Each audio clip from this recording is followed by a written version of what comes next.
Shalom, selamat pagi Bapak Ibu, Saudara yang terkasih dalam nama Tuhan Yesus. Jumpa lagi dalam Renungan Harian Toraya, edisi 5 November 2021. Kita persiapkan firman Tuhan yang akan kita baca pada pagi hari ini dari kitab Rut pasal 2 ayat 1 sampai 12. Sebelum kita membaca dan merenungkan akan firman Tuhan, mari kita minta pertolongan Tuhan dalam doa. Kita berdoa. Terpujilah Engkau Bapa kami yang di surga, dimuliakanlah nama-Mu. Kami datang menyerahkan kehidupan kami kepadamu. Ampuni dosa kami. Bapa, kami bersyukur kepadamu, Engkau masih menganugerahi kami kehidupan hingga hari ini. Bapa, kami akan membaca dan merenungkan akan firman-Mu. Biarlah Roh Kudus-Mu yang mengurapi setiap kami, menolong, menuntun kami untuk menjadi pelaku firman-Mu. Firman-Mu adalah pelita bagi kaki kami dan terang bagi jalan kami. Terpujilah nama-Mu Bapa, di dalam nama Tuhan Yesus kami bersyukur dan berdoa. Amin. Firman Tuhan dari kitab Rut pasal 2 ayat 1 sampai 12. Rut bertemu dengan Boas. Naomi itu mempunyai seorang sanak dari pihak suaminya, seorang yang kaya raya dari kaum Elimelek, namanya Boas. Maka Rut perempuan Moab itu berkata kepada Naomi, "Biarlah aku pergi ke ladang memungut bulir-bulir jelai di belakang orang yang murah hati kepadaku." Dan sahut Naomi kepadanya, "Pergilah anakku." Pergilah ia, lalu sampai di ladang dan memungut jelai di belakang penyabit-penyabit. Kebetulan ia berada di tanah milik Boas, yang berasal dari kaum Elimelek. Lalu datanglah Boas dari Betlehem. Ia berkata kepada penyabit-penyabit itu, "Tuhan kiranya menyertai kamu." Jawab mereka kepadanya, "Tuhan kiranya memberkati tuan." Lalu kata Boas kepada bujangnya yang mengawasi penyabit-penyabit itu, "Dari manakah perempuan ini?" Bujang yang mengawasi penyabit-penyabit itu menjawab, "Dia adalah seorang perempuan Moab. Dia pulang bersama-sama dengan Naomi dari daerah Moab.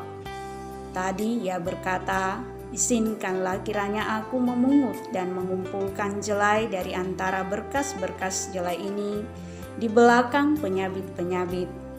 Begitulah ia datang dan terus sibuk dari pagi sampai sekarang, dan seketika pun ia tidak berhenti." Sesudah itu berkatalah Boas kepada Rut, "Dengarlah dahulu anakku, tidak usah engkau pergi memungut jelai ke ladang lain, dan tidak usah juga engkau pergi dari sini. Tetapi tetaplah dekat pengerja-pengerjaku perempuan. Lihat saja ke ladang yang sedang disabit orang itu. Ikutlah perempuan-perempuan itu dari belakang, sebab aku telah memesankan kepada pengerja-pengerja lelaki, jangan mengganggu engkau. Jika engkau haus, pergilah ke tempayan-tempayan dan minumlah air yang dicedok oleh pengerja-pengerja itu." Lalu sujudlah Rut menyembah dengan mukanya sampai ke tanah dan berkata kepadanya, "Mengapakah aku mendapat belas kasihan daripadamu, sehingga Tuhan memperhatikan aku, padahal aku ini seorang asing?"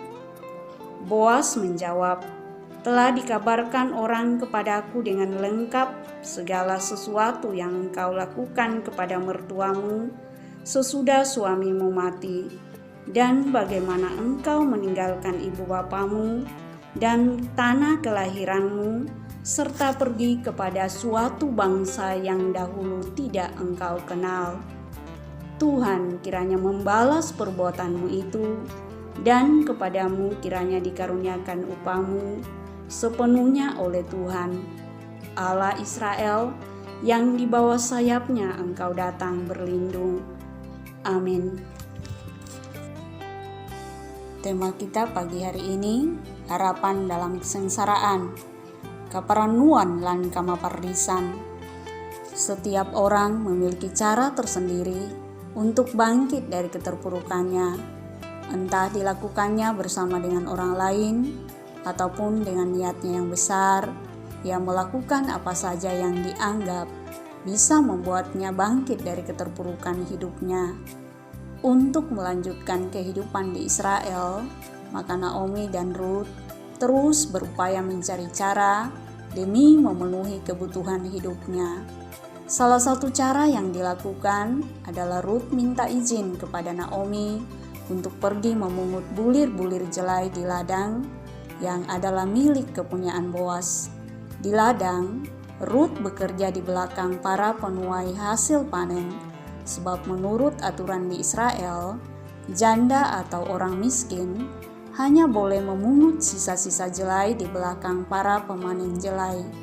Dengan bermodalkan aturan inilah, Ruth berinisiatif pergi memungut bulir jelai yang tersisa. Tindakan Ruth karena dia merasa bertanggung jawab untuk memenuhi kebutuhan dirinya dan mertuanya. Boas merupakan salah satu anggota keluarga dari kaum Elimelek, sehingga dari penuturan-penuturan mengenai Ruth dari orang lain, maka Boas sangat baik kepada Ruth karena ia tahu pengorbanannya untuk Naomi. Oleh karena itulah ia memperlakukan Ruth secara istimewa. Hal inilah yang membuat keberlangsungan hidup Ruth dan Naomi terpelihara dari hasil memungut jelai di ladang Boas.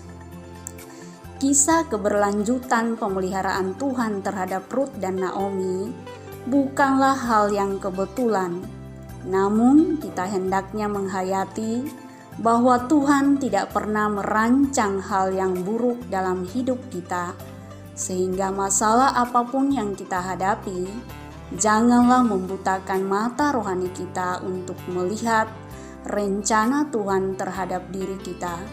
Percayalah, Tuhan bisa bekerja dalam hidup kita dengan caranya, sekalipun melalui kepahitan hidup. Amin. Marilah kita berdoa.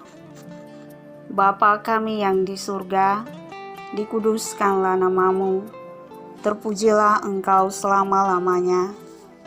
Bapa, kami bersyukur untuk firman-Mu pagi hari ini, bahwa Engkau tidak pernah merancangkan hal yang buruk buat kami umat-Mu, tetapi Engkau selalu merancangkan yang terbaik buat kami.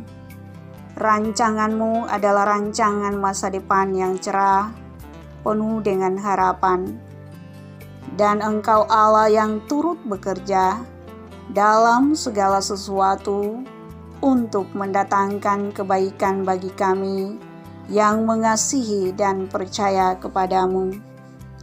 Bapa, pada kesempatan ini, kami mau berdoa untuk bangsa dan negara kami Indonesia. Berkatilah bangsa kami ya Tuhan. Bebaskan bangsa kami dari COVID-19 dan pulihkanlah perekonomian bangsa kami. Terima kasih ya Tuhan. Kami juga berdoa untuk pemerintah kami, mulai dari pusat sampai ke pelosok-pelosok tanah air, mulai dari presiden kami sampai ke RT RW. Berilah mereka hikmat, kebijaksanaan, dan kekuatan daripadamu, agar mereka mengayomi bangsa ini dengan menegakkan kebenaran dan keadilan. Mereka melakukan yang terbaik untuk kemajuan bangsa kami. Terima kasih ya Tuhan. Bapa, kami juga berdoa untuk para pendeta, khususnya pendeta kami di Jemaat Tangerang, Pak Pendeta Sakbara. Berkatilah, sertai dan lindungi hamba-Mu. Engkau yang memperlengkapi hamba-Mu dalam pelayanan dan penggembalaannya. Engkau juga yang memberkati hamba-Mu dalam keluarga rumah tangganya, anak-anak dan istrinya. Tuhan yang memberkati, Tuhan yang menolong, memelihara kehidupan mereka. Terima kasih ya Tuhan.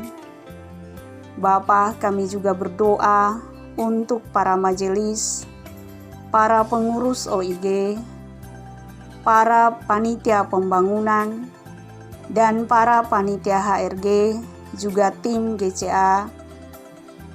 Berkatilah mereka ya Tuhan, beri kekuatan agar mereka mengangkat tugas pelayanan mereka dengan baik dan penuh dengan sukacita. Terima kasih ya Tuhan. Kami juga berdoa untuk semua jemaat-Mu di Jemaat Tangerang. Berkatilah mereka ya Tuhan di dalam setiap pekerjaan, baik yang bekerja dari rumah maupun yang keluar rumah. Berkati mereka dalam keluarga rumah tangganya. Mereka yang bersyukur atas ulang tahun pernikahan, dan bersyukur atas keberhasilan mereka, Tuhan yang menyempurnakan sukacita mereka. Juga mereka yang sakit, Tuhan pulihkan, sembuhkan mereka. Mereka yang berduka, Tuhan hiburkan. Mereka yang lemah, Tuhan kuatkan. Mereka yang berbeban berat, Tuhan memberi kelegaan. Dan mereka yang bergumul dengan apapun, Tuhan hadir di tengah-tengah kehidupan mereka. Terima kasih ya Tuhan. Kami juga berdoa buat setiap anak-anak kami yang masih duduk di bangku sekolah, bangku kuliah. Tuhan yang menyertai mereka, memberi hikmat kecerdasan kepada mereka, dan Engkau yang membuat cita-cita mereka berhasil. Tuhan yang memelihara kehidupan setiap anak-anak kami. Terima kasih ya Tuhan. Sepanjang hari ini kami serahkan ke dalam tangan-Mu setiap kehidupan kami. Biarlah kami berjalan dalam tuntunan-Mu, dalam kebenaran-Mu. Kehendak-Mu yang jadi Bapa, bukan kehendak kami. Pertolongan kami adalah dalam nama Tuhan yang menjadikan langit dan bumi. Ampunilah dosa kami. Hanya di dalam nama Tuhan Yesus kami bersyukur dan berdoa. Haleluya. Amin. Demikian renungan kita pagi hari ini. Tuhan memberkati kita semua. Amin.